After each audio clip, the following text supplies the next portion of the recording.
ফ্যাসিবাদী ডক্টর গোলাম রব্বানী, ফ্যাসিবাদী ডক্টর মাসুদুর রহমানের সন্ত্রাসী হামলাকেও হার বাড়িয়েছে।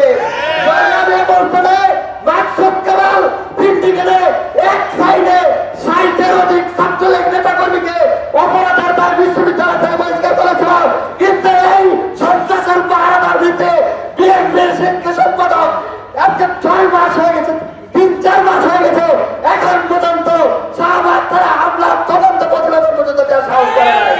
আপনারা ছাড়া তো আপনারা আর করে দেন তারাই। সংগ্রামের সাথে বন্ধুগণ, আমরা আজকের এই প্রোগ্রাম থেকে ছাত্র দলের সন্ত্রাসীদেরকে হুঁশিয়ারি করে বলছি, আপনারা যেই ভাষা বোঝেন, বিসিকে হুঁশিয়ারি করে বলে দিচ্ছে, আপনারা যেই ভাষা বোঝেন আমরা সেই ভাষায় কথা বলতে জানি। আমরা চুপ করে আছি বলে মনে করবেন না আমরা ভাষা ভুলে গেছি। জুলাইয়ের প্রজন্ম হাসিনার ধৈর্যের পরীক্ষা দিচ্ছে, জুলাইয়ের প্রজন্ম হাসিনা দাঁড়াইছে, আপনার মতো সন্ত্রাসীদেরকে কোরআন টাইম এই শিক্ষার্থীদের কাছে নাই। সংগ্রামের মধ্যে আমি হুঁশিয়ারি করে বলা যাচ্ছে, আমরা জানি এরা ইনসাফ করবে না, আমরা জানি এরা জুলুম করবে, আমরা জানি এরা জুলুম করে গিয়েছে, আবার করতেই থাকবে।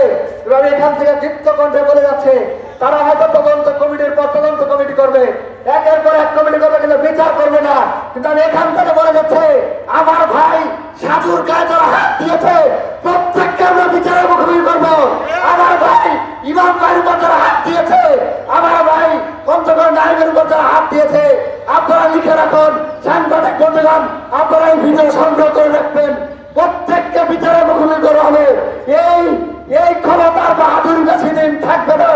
আপনারা বিচারপতি হয়ে আপনারা উবাইদুল কাদেরের মতো সন্ত্রাসী, আপনারা তদন্তকারী, আপনারা বিচারক, আপনারা মনে রাখেন বিচারপতির বিচার যারা করবে সেই জনতা থেকে উঠবে।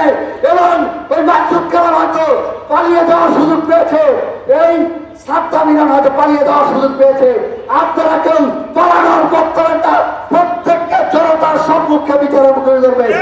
ছাত্রদের সামনে এই উদাত্ত ওয়াদা, মুসাফিরের এই ওয়াদা আমি রেখে আমার বক্তব্য এখানে শেষ করছি। আমি এখানে স্পষ্ট ভাষায় বলছে, আমার বলছে আপনাদের প্রত্যেককে বিচারের মুখোমুখি করবো। আমি আমার যদি বিশ্বাস থাকে, আমি যদি বেঁচে থাকি, আমি এদের বিচারের মুখোমুখি